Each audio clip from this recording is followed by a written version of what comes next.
இது ஒரு மனிதனின் கதை, இதயத்தில் நிறுத்துங்கள் இதை. இது ஒரு மனிதனின் கதை,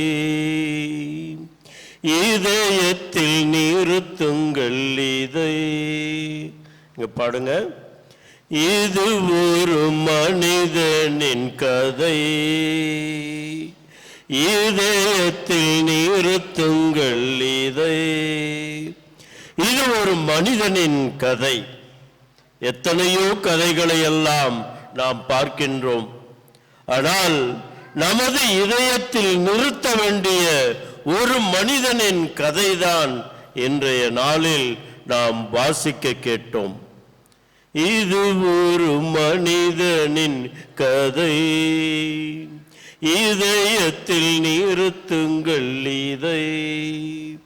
4 நாட்கள் மட்டும்தான் இந்த கதை. 4 நாட்களில் அவனை காட்டிக் கொடுக்கின்றார்கள், சிலுவை மரணத்தை கொடுக்கின்றார்கள், அவனை சாகடிக்கின்றார்கள். ஆனால் மீண்டும் உயிர்த்தெழுந்து வருகின்றார். 4 நாட்கள் மட்டும்தான்.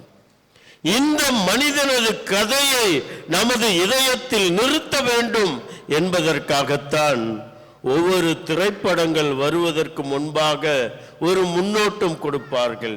டீசர் வெளியீடு. ஒரு படம் வருதுன்னா அந்த படத்துக்கு முன்னாடியே டீசர் வெளியிடுவார்கள். அதுபோல இந்த மனிதனது கதைக்கு முன்பாக இன்றைய நாளில் இதுதான் அந்த மனிதனது கதை என்பதை இன்றைய நற்செய்தி வாசகங்கள் வழியாக நமக்கு சொல்லப்படுகின்றது. இந்த மனிதன் எப்படிப்பட்டவனாக இருந்தான் என்பதை, பழைய ஏற்பாடு எப்படிப்பட்டவராக இருப்பார் என்பதை நமக்கு சொல்லிக் கொடுத்தது. புதிய ஏற்பாடு அந்த மனிதன் எப்படிப்பட்டவராக இருந்தார் என்பதை சொல்லிக் கொடுத்தது. இன்று பாடுகளின் ஞாயிறு, குருத்தோலை ஞாயிறு என்றெல்லாம் பல வகைகளில் சொன்னாலும் இந்த மனிதனது கதை இவ்வளவுதான், இதுதான் இந்த மனிதனது கதை என்பதை இந்த வாசகங்கள் நமக்கு சொல்லிக் கொடுக்கின்றன. கதை, திரைப்படம் என்றாலே அதில் பல்வேறு விதமான கதாபாத்திரங்களை நாம் பார்க்கின்றோம். உலகம் ஒரு நாடக மேடை, அந்த நாடகத்தில் நீங்களும் நானும் நடிகர்கள் என்று சாக்ரட்டிஸ் கூறிக்கொண்டிருக்கின்றான்.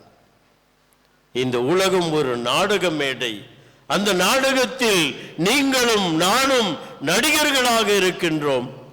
பல நேரத்தில் நடிகர்களாகத்தான் வாழ்ந்து கொண்டிருக்கின்றோம். குடும்பத்தில் நல்ல பெற்றோர் என்று நடிக்க வேண்டும். எவ்வளவு காலம் நடிச்சுக்கிட்டு தான் இருக்கிறோம்.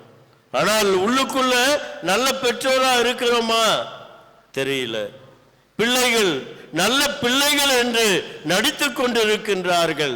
ஆசிரியர்களாக இப்படி பலவிதமான நிலைகளில் நாம் நமது வாழ்க்கையில் நடித்து கொண்டுதான் இருக்கின்றோம். நமது வாழ்க்கை முடிவு வரை நடித்து கொண்டுதான் இருக்கின்றோம். இந்த உலகம் ஒரு நாடக மேடை, அந்த நாடகத்தில் நீங்களும் நானும் கதாபாத்திரங்கள் என்று கூறுகின்றார். இன்றைய நற்செய்தியில் பலவிதமான கதாபாத்திரங்களை நாம் பார்க்கின்றோம். எனவேதான் 3 பேர் இந்த வாசகத்தை தனித்தனியாக பிரித்து நமக்கு வாசித்து காட்டியிருக்கின்றார்கள்.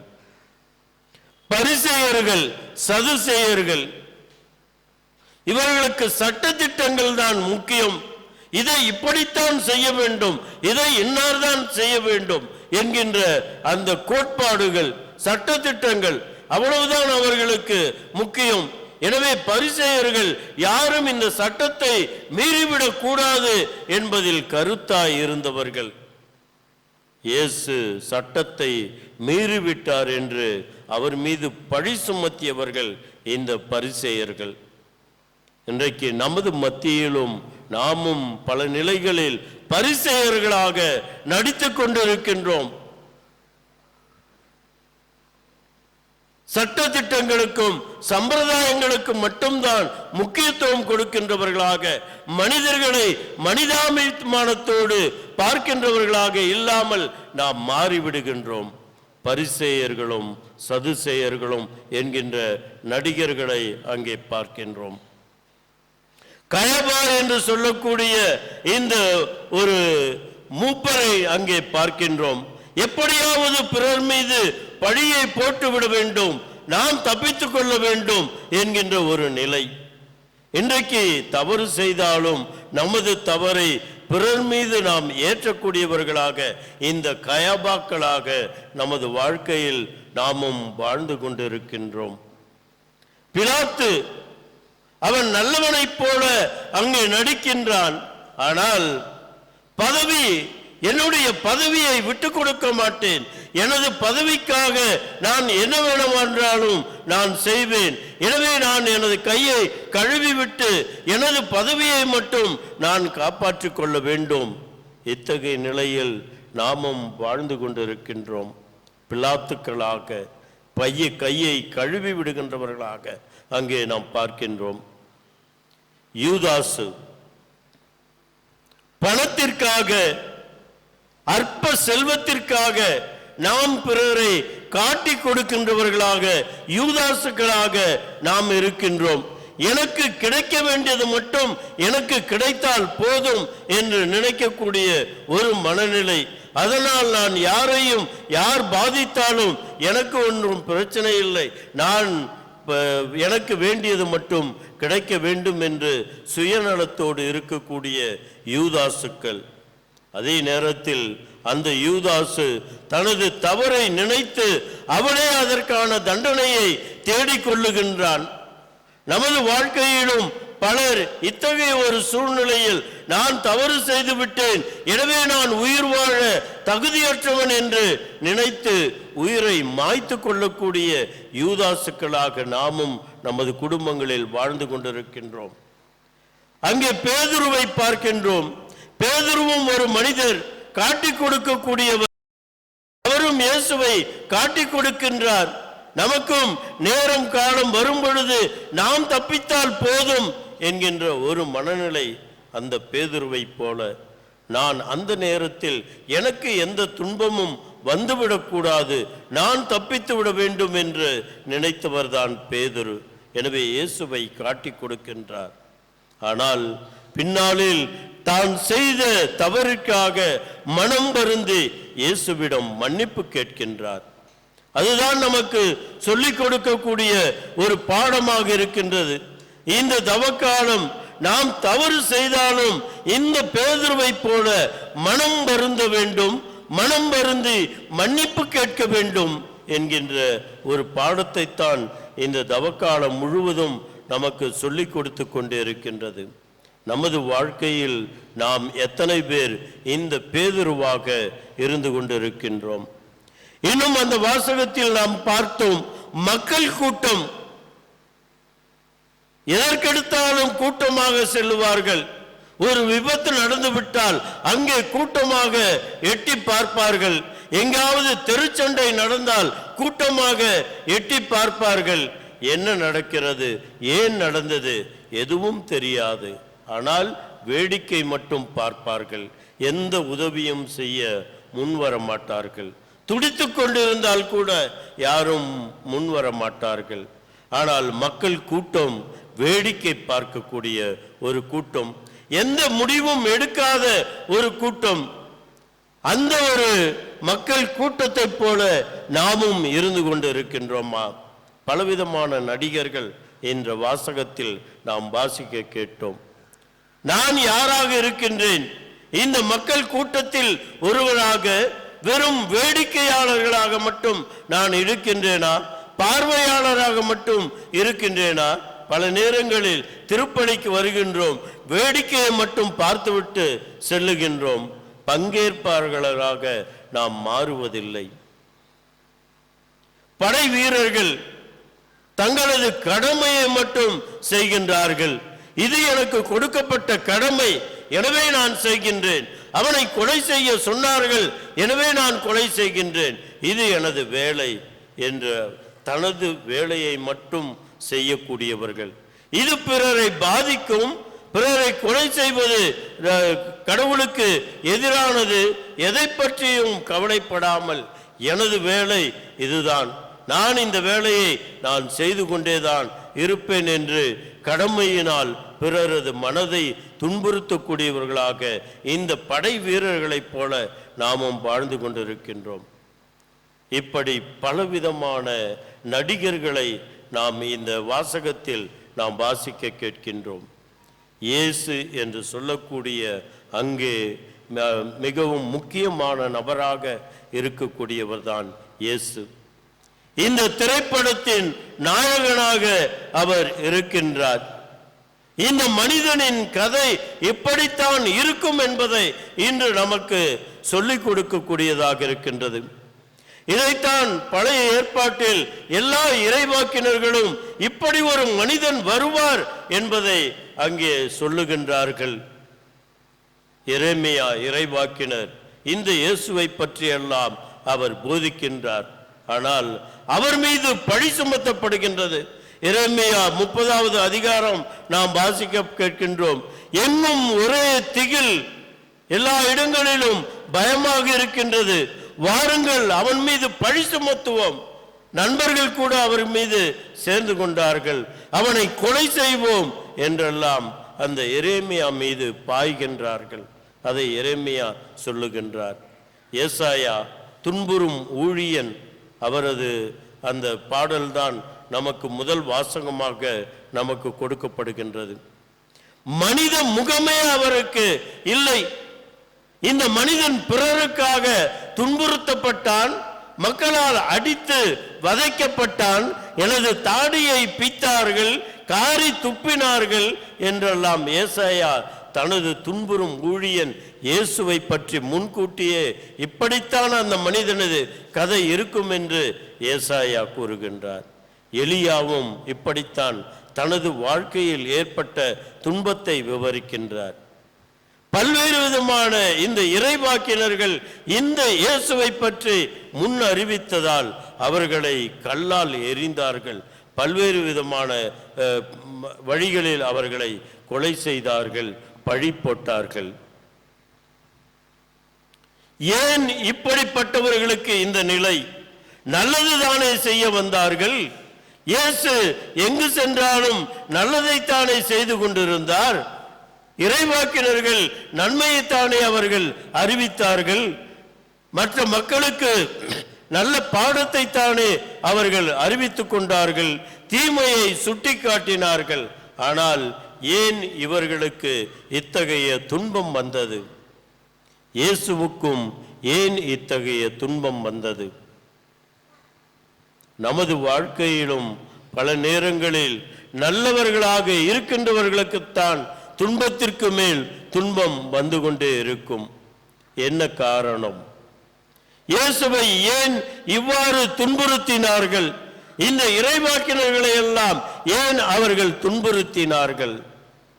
அடிப்படையில் பொறாமை. பல நேரங்களில் நாமும் இந்த பொறாமை கொண்டவர்களாகத்தான் இருக்கின்றோம். அவன் எப்படி நல்லவனாக இருக்க முடியும்? அவன் எப்படி உயர்ந்து விட முடியும்? அவன் எப்படி மக்கள் மத்தியில் பெயர் வாங்கிவிட முடியும்?